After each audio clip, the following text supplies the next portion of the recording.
Welcome back to Hot Rod Guy Garage. This is going to be another episode on the 96 Metro. Uh, I've been kind of tinkering around with this thing. If you remember from our last video, we kind of had a brake locking up issue. I put a used hose that I had in my collection on the car, and it seems to have resolved that issue. So, what better thing to do than try to drive it home, right?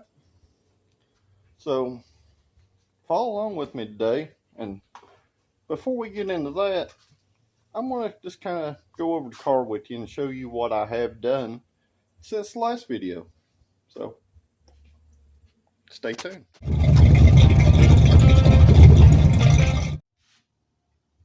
And alright guys, as far as what I've done, I swapped the tires out on the front of it also, and if those slicks look familiar, they're the ones off Project Freetro, the Hoosier Road Race slicks. And the reason why I done that, this car had a tire that kept going flat on the front. Even though they were in real good shape, them tires are almost new. One of them has a lot of dry rot and leaks down just about overnight. I got us a temporary battery kind of rigged up in here, and it's sitting safe and everything works fine there. I've checked transmission fluid again. It's just a hair low. Filled the coolant up. I knocked the rat's nest out of the air filter. And I put one of Freetro's old seats in the driver's side. And that's been about it. So basically, guys, my plan today is I'm going to try to drive this thing home. I'm going to have to stop by the parts store on my way and see if I can get a little more transmission fluid pour in it and maybe some stuff to start cleaning on this inside. It's very nasty. But from what I can tell, it seems like a pretty decent little car. The noise from the transmission, it is still there. I'd assume it's got some kind of dry seal inside of it. It shifts fine. So we'll just try to drive it a little bit and see if the noise goes away. But so far, everything seems okay. It does need a couple axles put in it. It does click when you turn it. And this really just small maintenance stuff. You know, it could use a set of front brake pads on it. Just from that one side being overheated a lot. You know, I don't know what I'm doing with the car yet. I may actually turn it into a daily driver and do something different with Project Blue Balls out there. So, I drove it today, and I'm going to leave Project Blue Balls out here at the shop. Now, that does not mean I'm going to turn that one into a race car. But this 4-cylinder car does have AC, and it is a 4-cylinder automatic. And to be honest, I drive about less than 6 miles a day to the shop, back and forth. So I'm not far away. So the fuel mileage savings aren't going to be that big of a deal in this situation. So I don't know, guys. Let's get loaded up and see if this thing will make it.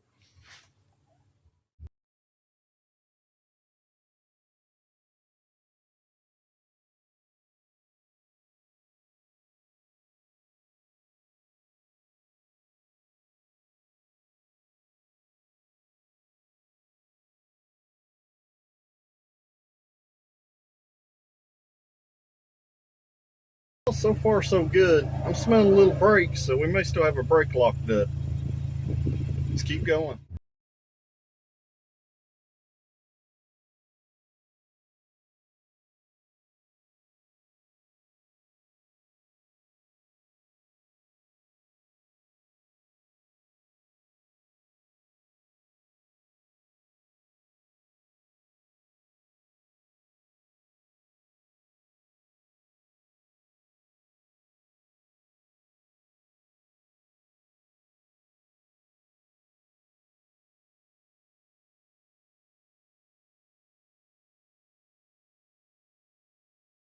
We made it home. I just went ahead and just come straight home considering the brake issue. So, probably what I'm going to do, I'm going to jack this thing up out here in the driveway because this is where all my spare Geo parts are. And I'm going to see if I've got another brake hose to put on the driver's side. And maybe that'll fix the issue 100%. If not, I'm going to have to order some calipers and brake pads and stuff for the front of it. And, you know, that's just part of a car that's, you know, sat a long time. But I will say, it looks a lot better out of the shadiness of the shop and sitting in the driveway. So, let's go dig for some parts. When I say I got a bunch of Geo stuff as spares, I mean it, you know. There's no shortage of that stuff. But the big question is, do I have another brake caliper and hose? So, let me get the digging, guys, and I'll be back here in just a few. Well, that's going to be a big no. Now, there should be another set of calipers and hoses here somewhere. So, I'm going to go dig around the garage and see if maybe they're in there. So, follow along with me. Well, that's a big no for the brake hose. Don't know where my other extra set of calipers are. But I done jacked the car up. I got the wheel off of it. So I'm going to kind of go over some basic troubleshooting on something like this that you guys can kind of follow along with. Alright guys, so basically when you get a locked up wheel like this one is, I can tell somebody's put a caliper on this thing at one time. Even though it is very rusty, it is a newer shade of rust than our bracket. And you can also tell it's had slide pins and bolts put in it. So the first thing of troubleshooting is to break those bolts loose and see if them pins move.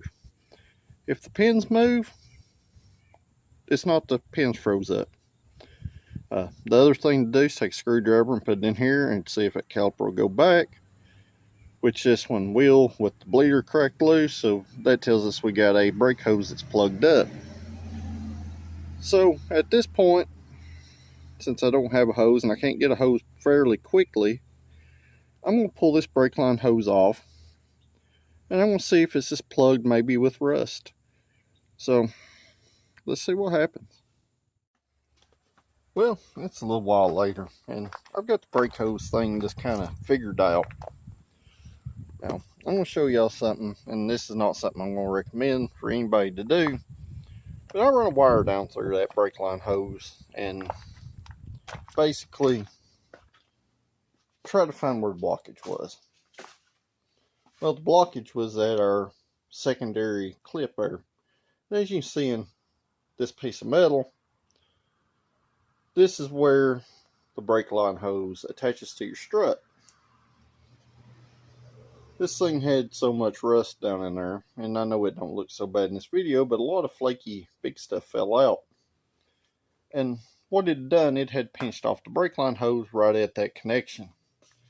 So I kind of gently went in there with a cut-off wheel and made sure not to cut the rubber part of the hose. As you can see, there's a little lip all the way down. After I cut through most of the metal, I put on my little vise, stood up like this, and tapped it on this top side, and the shell fell off. At that point, I put it back on the car, stomped the brake pedal a couple times, and we had fluid flow. So I'm going to flip the camera around, I'm going to show you the hose. I'm going to show you where you can see it was pinched. And for a temporary fix, guys, this will work. I am going to put brake line hoses and probably calipers and pads on the front of the car if I decide to keep it. Now, that's one of them things I keep saying, you know, in these videos. I don't know what I'm going to do with it. My original intentions was to use this car as a parts car. And here we are again with another running, driving Geo Metro. To be honest, I don't need a billion of these cars that I can drive. So, figure it out from there. And alright guys, I cleaned this up a little bit under here too. But basically, that thing's right here is where that crimps on. You can see how that hose is kind of pinched down. And it's swole up on both sides of it. That's where that rust had that thing pinched completely off. Now what I'm going to do, I'm going to take a piece of fuel line hose and split it and put it around here. I'm just going to zip tie this to the strut for now. Like I said, just temporary until this car can prove itself that it will run and drive somewhat reliably. And it's also a reminder that, you know, if you want to do something hard enough, you'll figure out how to do it, even when you don't have the part or the money to do such a thing like that. And like I said, I am going to fix it right, guys. Don't worry about that. So, just temporary. Be back here in a few.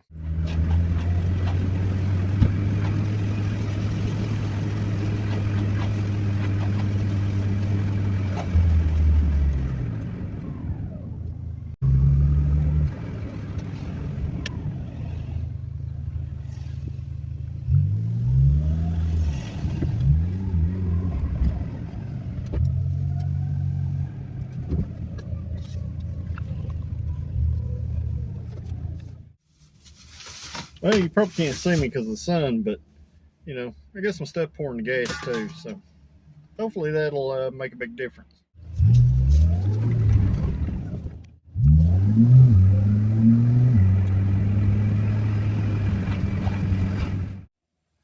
Well, so far the trip's been going real well. I've put 11 miles on it so far, which isn't a lot, but what I was trying to say in the AutoZone parking lot over there, the Berryman B12 Chem Tool, on something that said a long time, guys, this stuff is very, very aggressive. I'm not sponsored by anybody. This is the stuff I've used over the years. It's real good stuff. And this is like the mega can that they sell. So, you know, these things hold like 10 gallons, so it treats 30, so it's not going to hurt it. But I also got some transmission fluid for a transmission, and, you know, I got some magic transmission fix stuff for that noise. So we'll just see what happens. So far, you know, I don't really have any money into fixing this thing. So, you know, we're still real good on a budget, whether we use this as a parts car or whatever we do with it. So let's get this stuff poured in this thing, and I'm going to go around it and check the brakes, make sure none of them are hot, and we'll go from there. Well, I got our transmission fluid and our magic transmission fix stuff in there. I just put the transmission additive just for, you know, just kind of giggles, guys. It's not going to hurt it, but it sure could help it. So I took and I cleaned the inside of the windows and stuff. I kind of wiped down the high-touch surfaces inside this thing. You know, because you never know when a car like this is set that amount of time, what is actually on everything. So I'm going to flip it around. I'm going to show you some stuff, and then I'll be back. So while it really don't look much different in here, I did wipe the dash and shifter and the steering wheel, get rid of that old cover, you know, wiped all the plastic stuff off. I sprayed this carpet with some Lysol. I will eventually, if this car keeps proving itself to be decent, I will pull all this stuff out and we'll refinish the dash. We'll clean, pressure wash this carpet. We'll clean that back seat and stuff. And, you know, all the stuff that it does need in here. You know, might even put a headliner in it. But I'm not going to spend any kind of big money like to put a mirror and stuff on this car until we know 100% that this stuff right here is good. And the reason I keep saying that, guys, is you don't want to dump a bunch of money in a car that's going to have a hard mechanical failure. Especially with any kind of Lysol. Wonderful stuff. But you don't spend a big bunch of money in a car if it's going to tear up in a day or two. So I'm going to put some miles on it. We're going to see what happens. Alright, guys, I drove this thing around the neighborhood here after putting the transmission stuff in it and the fluid and, you know, fuel system cleaner stuff in it. And I put about 6 miles on it around the loop here. The right front brake is okay. The left front one's still sticking slightly. It's more than likely some rust on the caliper piston, or maybe it's still swollen just from the heat. It's not enough to make it bad enough to not drive the car, but it does kind of pull it down a little bit after an extended amount of time. So on days that I'm not going to drive Project Phoenix to the shop, like I got to haul something, since this thing don't have a passenger seat in it, I'm going to drive it just back and forth until I get a good feel. Put down in the comments below, guys, what I should do with this thing. Should I send Project Blue Balls to a new home and make this my new driver? Or should I just keep Project Blue Balls and use this as a parts car or some kind of other project car? Maybe we can try to make the 1.3 faster. Because, you know, even though it's a 4-cylinder, it is faster than a 3-cylinder automatic car, but it is still no rocket ship, which I didn't expect it to be. But that's going to be about it for today's video, guys. So if you like this kind of content, please like this video. If you think you got some Geo friends that might like this stuff, share it with them.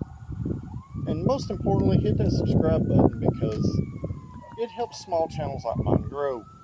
And, you know, even though we have over 1,000 subscribers, we still don't have a lot of watch hours. And watch hours are kind of a big deal.